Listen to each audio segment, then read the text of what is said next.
Hello everyone, this is और सुमित भैया and आज की इस वीडियो में हम बात करने वाले हैं कि 10th क्लास के बोर्ड्स में किस तरह से स्कोर करना है, किस तरह 95% से ऊपर नंबर लाने हैं, किस तरह मुझे अपनी प्रिपरेशन को बेटर करना है।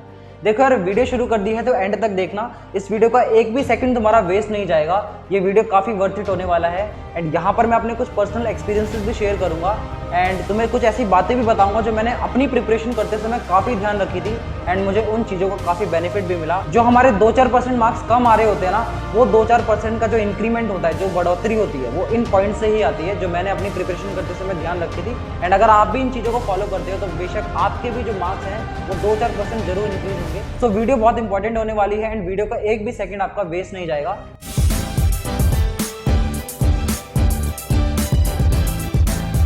अब सबसे पहली बात देखो यार, जब मैं 10th में था ना, उस समय मेरी 94% आई थी एंड फिर 12th बोर्ड्स में मेरे 98% मार्क्स आए थे।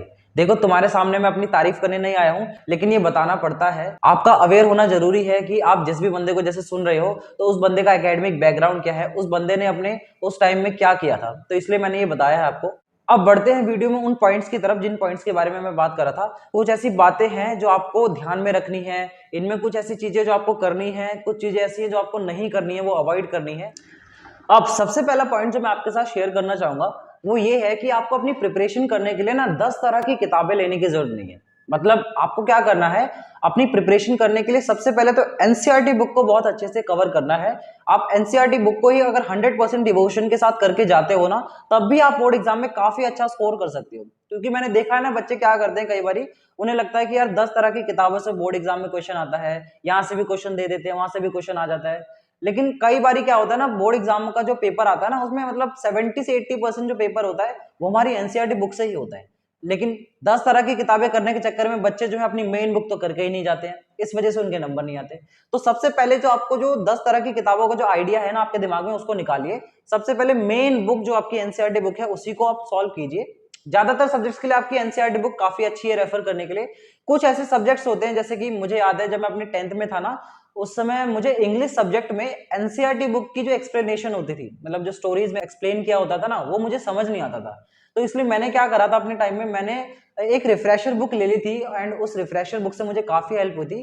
क्योंकि रिफ्रेशर में क्या होता है कि सारी चीजें एनसीईआरटी के ना सिंप्लीफाइड वर्जन में थोड़ी थोड़ी दे रखी होती है। मतलब वहां पर आपको चैप्टर्स के एक्सप्लेनेशन भी मिल जाएगी एंड क्वेश्चन आंसर चाहिए वो भी उसी जगह पर मिल जाएंगे। बाकी और इंपॉर्टेंट क्वेश्चन आंसर्स होते हैं, प्रीवियस ईयर क्वेश्चन आंसर्स होते हैं, वो सारी चीजें मिल जाती हैं। तो इसलिए मैंने क्या करा था अपनी 10th में इंग्लिश सब्जेक्ट के लिए, तो मैंने एक रिफ्रेशर ले ली थी। बहुत सारी रिफ्रेशर आती हैं, जैसे ऑल इन वन आती है या फिर एग्जाम आइडिया आती है, बहुत सारी रिफ्रेशर्स आती हैं। तो आप कोई रिफ्रेशर ले सकते हो अगर आपको एनसीईआरटी बुक की जो लैंग्वेज है ना वो समझ नहीं आती। मैंने तो ऐसे ही किया था। तो सबसे पहला पॉइंट तो यही था कि आपको 10 तरह की किताबें करने की जरूरत नहीं है। मैथ्स के लिए भी मैंने देखा है कई बच्चे क्या करते हैं, आर डी शर्मा कर लेंगे, यू लाइक सैंपल पेपर करेंगे, एग्जाम आइडिया करेंगे, बहुत सारी किताबें करने लग जाते हैं। नहीं, आपको ऐसा नहीं करना है। सबसे पहले तो आपको अपनी 2 या 3 बार एनसीईआरटी बुक को ही खत्म करना है। अगर आप 2-3 बार एनसीईआरटी भी कर लेते हो ना, उसके बाद भी आप काफी अच्छा एग्जाम में स्कोर कर सकते हो। तो सबसे पहली टिप तो यही है कि आपको अपने 10 तरह की किताबों के पीछे नहीं जाना है। सबसे पहले मेन बुक को सॉल्व कीजिए एंड वो बुक है आपकी एनसीईआरटी बुक। अब दूसरा पॉइंट मैं ये कहना चाहूंगा कि आप अपने मोबाइल एडिक्शन को थोड़ा कम कीजिए।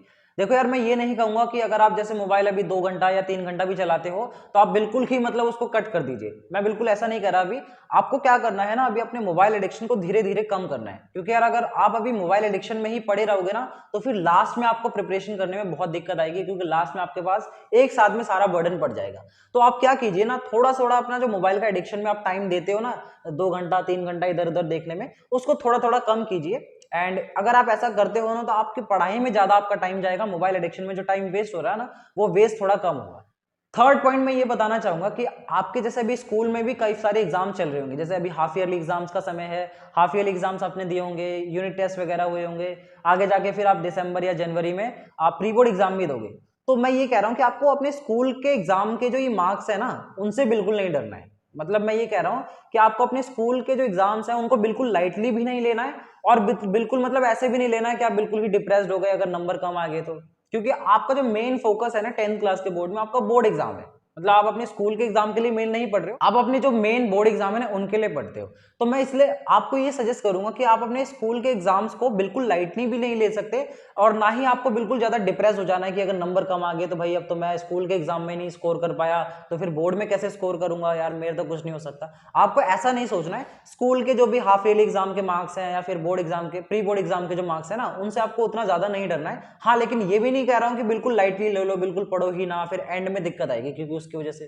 ठीक है, तो थर्ड पॉइंट तो यही था मेरा कि आप अपने स्कूल के जो हाफ ईयरली के एग्जाम्स के मार्क्स हो गए या फिर उसके अलावा प्री बोर्ड के एग्जाम के मार्क्स हो गए ना, उनसे बिल्कुल भी डरिए मत। आप उन चीजों से सीखिए, क्योंकि क्या होता है ना, प्री बोर्ड एग्जाम में या फिर हाफ ईयरली एग्जाम में स्कूल के एग्जाम्स में ना कम ही मार्क्स आते हैं बच्चों के। ज्यादातर मैंने ये देखा, क्योंकि मेरे भी कम आते थे। एंड क्योंकि स्कूल के टीचर्स क्या करते हैं ना, वहां पर आपको स्कूल में ज्यादा मार्क्स काटे जाते हैं ताकि आप उन चीजों को सीख कर बोर्ड एग्जाम में वो गलतियां ना करो। क्योंकि स्कूल आपका ये चाहता है कि आप अगर स्कूल में ही अगर नंबर कट जाएंगे तो आप बोर्ड एग्जाम के लिए सीख जाओ। इस वजह से स्कूल में नंबर थोड़े कम आते हैं इस क्लास में। बाकी अगर आप स्कूल के एग्जाम्स में अच्छा स्कोर करें तो आपके लिए बहुत प्लस पॉइंट है। बाकी अगर आप अच्छा नहीं भी स्कोर कर रहे हो तो उससे आपको अभी इतनी ज्यादा टेंशन लेने की जरूरत नहीं है। आप अपने मेन बोर्ड एग्जाम के लिए पढ़ाई करें, मेन फोकस आपका बोर्ड एग्जाम में होना चाहिए। फोर्थ पॉइंट में ये बताना चाहूंगा कि अभी आपको ना उन सब्जेक्ट्स पे भी फोकस करना है जिनमें आपको प्रॉब्लम्स आ रही है। मतलब कुछ ऐसे सब्जेक्ट्स होते हैं ना कई बच्चे के, जैसे कुछ तो ऐसे सब्जेक्ट्स होते हैं जिनमें इंटरेस्टिंग होते हैं, जो बच्चे मतलब करते भी हैं, उनमें टाइम देते हैं। लेकिन कुछ सब्जेक्ट्स ऐसे भी होते हैं जिनमें हम क्या करते हैं ना, हम टाइम उतना नहीं देते, हमें वो इंटरेस्टिंग नहीं लगते। तो इस केस में आपकी जो परसेंटेज है ना ओवरऑल वो बिगड़ सकती है। मैं एग्जांपल देता हूँ, जैसे मान लो आपको 3 सब्जेक्ट बड़े अच्छे लगते थे, जैसे मान लो कोई भी 3 हो सकते हैं, मैथ साइंस वगैरह कुछ भी। मान लो तीनों सब्जेक्ट्स में आपने बोर्ड एग्जाम में बेस्ट के सिनारियो में मान लो फुल स्कोर करा, मान लो तीनों में आपने 100 स्कोर कर दिया, तो कितने हो गए, 100 प्लस 100 प्लस 100 यानी 300 हो गए। लेकिन मान लो जो 2 सब्जेक्ट्स है ना, अदर 2 सब्जेक्ट्स, वो आपको अच्छे नहीं लगते थे, उसमें आपने अच्छे से पढ़ाई नहीं करी, तो उसमें आपके मार्क्स आगे मान लो 50 और 60 नंबर, तो ये कितना हो गया टोटल 410। अब अगर आपका 410 500 में से नंबर आ रहे हैं तो ये तो आपका 90% भी नहीं बन रहा। देख रहे हो ना। तो इस वजह से मैं ये कह रहा हूं कि आपको सारे सब्जेक्ट्स को प्रॉपर टाइम देना है, किसी भी सब्जेक्ट को लाइटली नहीं लेना है।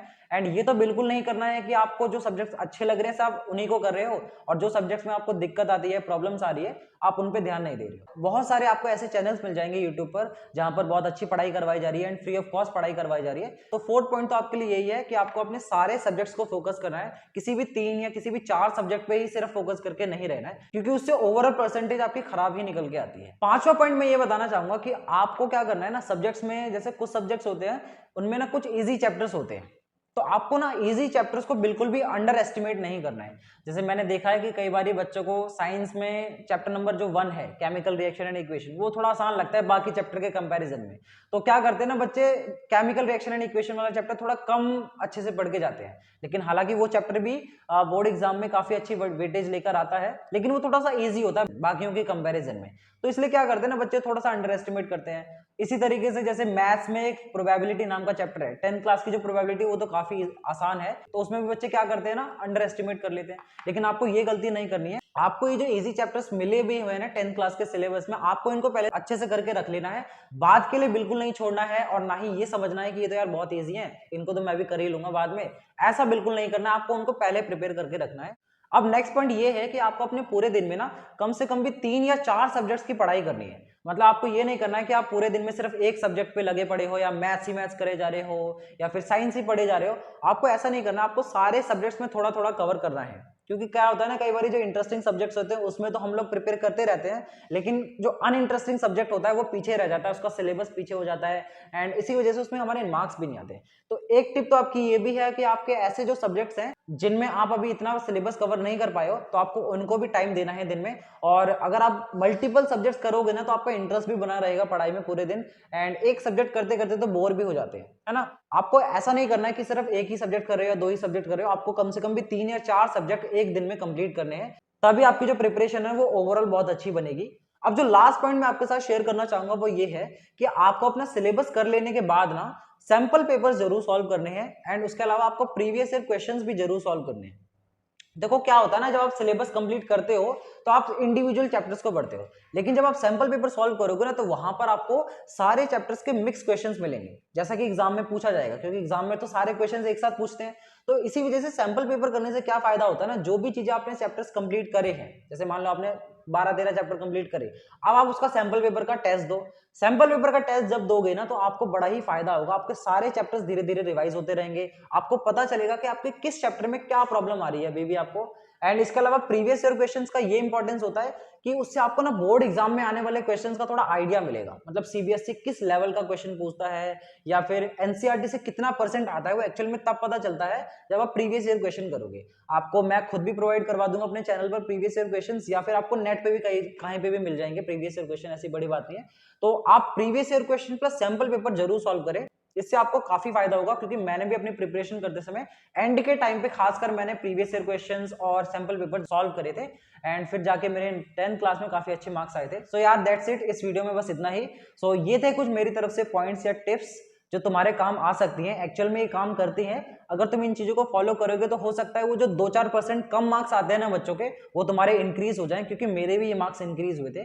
So thank you so much इस वीडियो को देखने के लिए। अगर इस वीडियो से थोड़ा भी फायदा हुआ हो तो इस वीडियो को बस लाइक कर दे। Thank you so much everyone.